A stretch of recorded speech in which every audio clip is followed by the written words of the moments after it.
প্রত্যেকটি উপকরণে আপনারা গবেষণাধর্মী মেসেজ নিহিত রয়েছে, তথ্য নিহিত রয়েছে। প্রত্যেকটা উপকরণের মধ্যে এক একটা শিক্ষা নিহিত রয়েছে।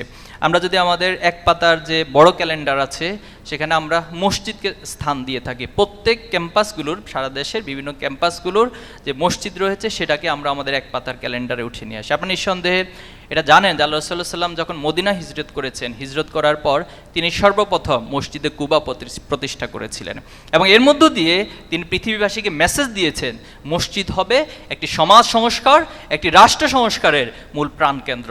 আমরা সেই জায়গায় সমাজের সবাইকে সে জায়গায় পৌঁছতে চাই এবং আমরা বিশ্বাস করি যে মসজিদ যদি সমাজের কেন্দ্র হয়ে থাকে তাহলে একটি প্রজন্ম তৈরি হবে যারা চিন্তা মননে অনেক উৎকর্ষ হয়ে তৈরি হবে।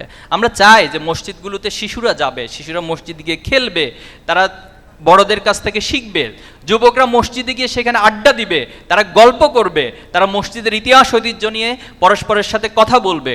আমরা চাই যে মসজিদগুলোতে প্রবীণ এবং যুবকদের মাঝে একটা সেতু বন্ধন তৈরি হবে, তারা তাদের পূর্ববর্তী অভিজ্ঞতাগুলো যুবকদের সাথে শেয়ার করবে।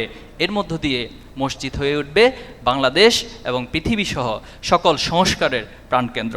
এজন্য আমরা ছাত্র শিবির তার ক্যালেন্ডারে এই মসজিদকে স্থান দিয়ে থাকি। এবছর আমরা জাহাঙ্গীরনগর বিশ্ববিদ্যালয়, যার পূর্ব নাম ছিল জাহাঙ্গীরনগর বিশ্ববিদ্যালয় মুসলিম বিশ্ববিদ্যালয়, সেই জাহাঙ্গীরনগর মুসলিম বিশ্ববিদ্যালয়ের পরিবর্তিত নাম জাহাঙ্গীরনগর বিশ্ববিদ্যালয়ের যে মসজিদ, আমরা এই বছর সেই মসজিদকে স্থান দিয়েছি এবং প্রাকৃতিক সৌন্দর্যের পাশাপাশি এই জাহাঙ্গীরনগর বিশ্ববিদ্যালয় নির্যাতনের অনেক ইতিহাস রয়েছে, যা ইতিমধ্যে আমাদের ভাইরা উল্লেখ করেছেন।